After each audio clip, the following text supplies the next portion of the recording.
Long before the days of empires and the drawing of borders, before kingdoms rose and fell across West Africa, there lived a queen whose courage reshaped the destiny of an entire people. Her name was Moremi Ajasoro, a woman whose story is not written in ink, but in fire, sacrifice, and a heart that refused to surrender.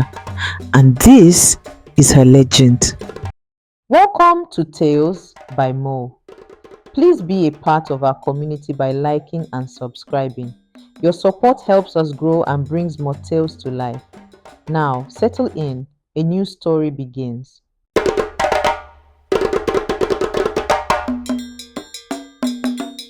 In the heart of ancient Ile-Ife, a kingdom flourished like a jewel beneath the sun.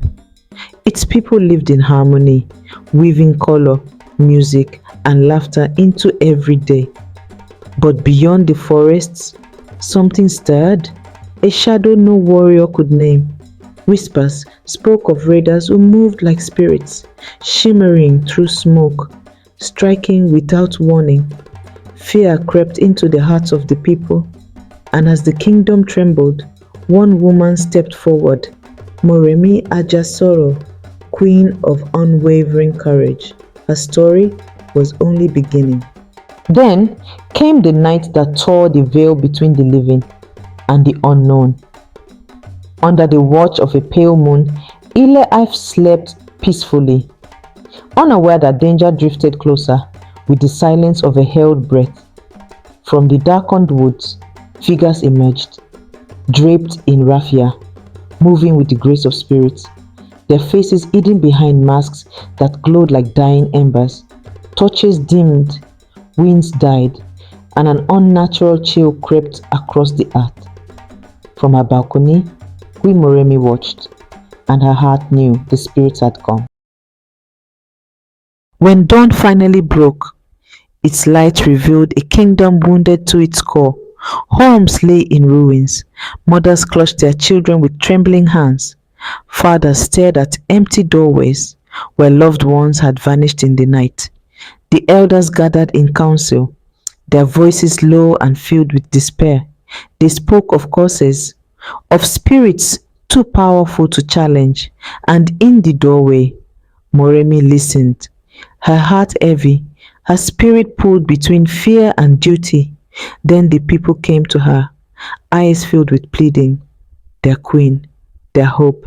In that moment, she knew if Ile-Ife was to survive, she would have to face the darkness herself.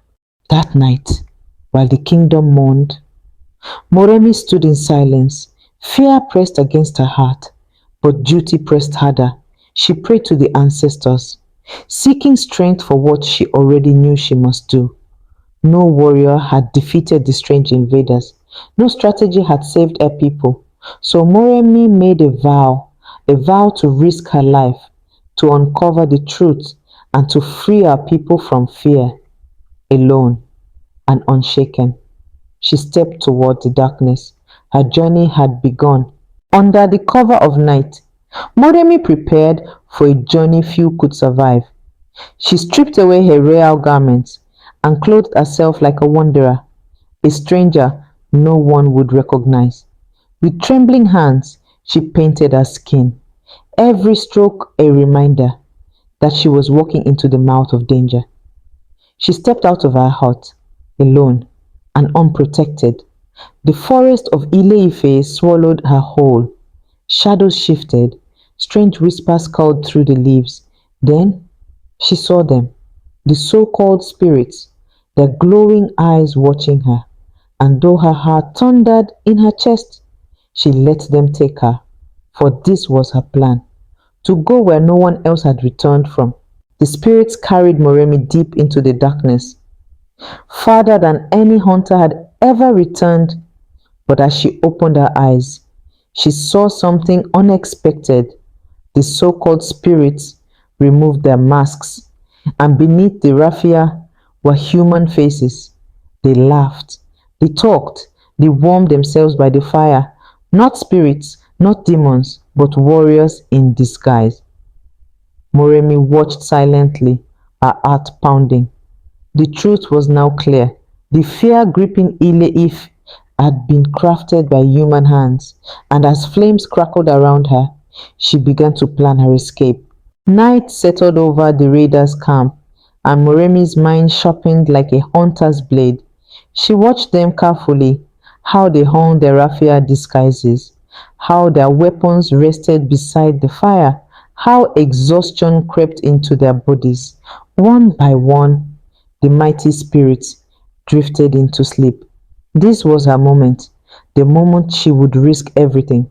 She studied their costumes, their masks, every weakness, every detail that Ile-Ife needed to survive, and then, with the moon as her witness, Moremi rose to her feet and stepped into the shadows.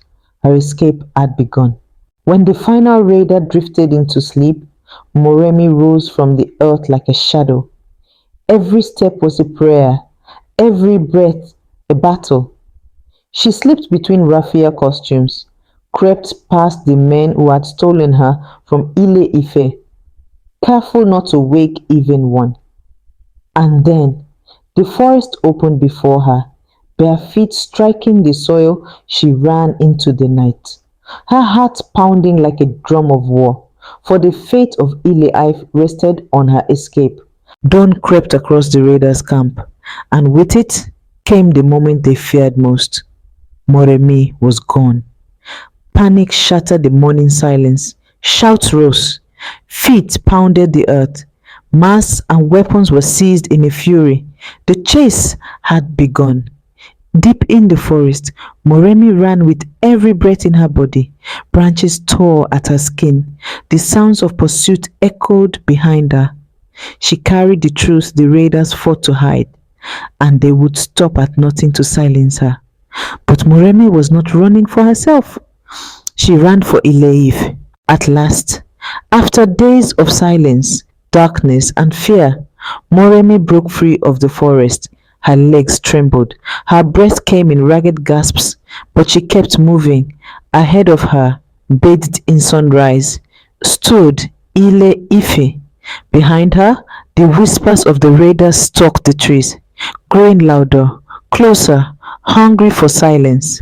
Moremi clutched the raffia in her hand, the proof her people needed, the truth she had risked everything to bring home. She rose to her feet and she walked, one painful step at a time, back to her destiny. At the very edge of Ile-Ife, Moremi's strength finally began to fail. Her legs buckled, her breath tore through her chest, but she forced herself forward, one final step at a time. The guards saw her stumble from the forest's shadow, a lone figure, broken but alive. She collapsed into their arms, clutching the raffia that held the truth. With the last of her breath, she whispered the words they had feared for months. They are not spirits, they are men. And in that moment, the fate of Ile-Ife changed forever. Queen Moremi returned to Ile-Ife, weary, bruised, but standing with the strength of 1,000 warriors. The council of elders rose in shock as she entered their hall. Their queen, whom they believed lost, had come home. From within her torn garments, Moremi lifted a bundle of burned raffia, the very disguise worn by the so-called spirits. The council gasped. The truth struck them like thunder. The raiders were not spirits, but men hiding behind fear. Staffs slammed against the floor. Faces ardent. Ile-Ife would no longer kneel to shadows. And for the first time in many seasons, hope began to rise. The truth Moremi carried ignited Ile-Ife like a storm breaking after years of silence. The council of elders moved swiftly, spreading maps across the hall, plotting every path the raiders could take. Blacksmiths forged new blades, hunters sharpened their spears, drums thundered through the village, calling every soul to rise. And before the warriors of Ile-Ife, Moremi cast the raffia costume into the fire. The symbol of fear burned to ash. No longer would her People trembled before shadows. They would face men with courage and with unity.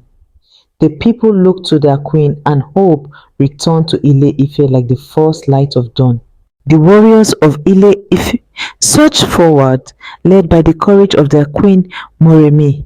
From the forest edge the raiders appeared, shadows in the morning mist, but no longer spirits, only men. Moremi raised her arm, her voice cutting through the clamor, commanding her people with unwavering resolve. Spears clashed, dust rose, the illusions of fear tore apart, revealing mere humans beneath. And as the raiders fled, scattered and broken, Ile-Ife stood united and free, guided by the bravery of one queen. Victory had a face, and it was Moremi's. Night settled over Ile-Ife, quiet and heavy, but Moremi's heart carried a weight far greater than silence, for before victory came, before her people were saved, she had made a vow to the ancestors. If you grant my people freedom, if you break the strength of our enemies, then take my life in return. And now the time had come to honor the promise carved from her own spirit. The ancestral grove stirred, light rose like ancient breath, and the voices of those who came before echoed softly through the leaves. As memories of the battle shimmered before her, Moremi bowed her head, not in fear, but in devotion. She had given her courage, she had given her wisdom, and now she offered the last gift she had, her life, for her people. When dawn broke over Ile-Ife, the land seemed to breathe with a new kind of silence, one touched by both victory and loss. The people gathered in the heart of the kingdom, for the story of their salvation was now shadowed by the price a single woman had paid. Moremi Ajasoro, the queen who walked into the enemy's camp, the queen who faced spirits and mortals alike, the queen who vowed her very life to save her people, had kept her promise. Her garments were carried like sacred relics, her name whispered like a prayer. Even the ancestors rose in gentle light to welcome the daughter who had honored them. In the days that followed, the people of Ile-Ife carved a likeness in stone, tall, proud, unbroken, and they swore that her story would never fall into silence. Today, the children of Yoruba still speak her name. Her courage still echoes in the drums. Her sacrifice still glows in the hearts of her people. For heroes may be born, and legends may be told, but a queen like Moremi only walks the world once, and her spirit remains.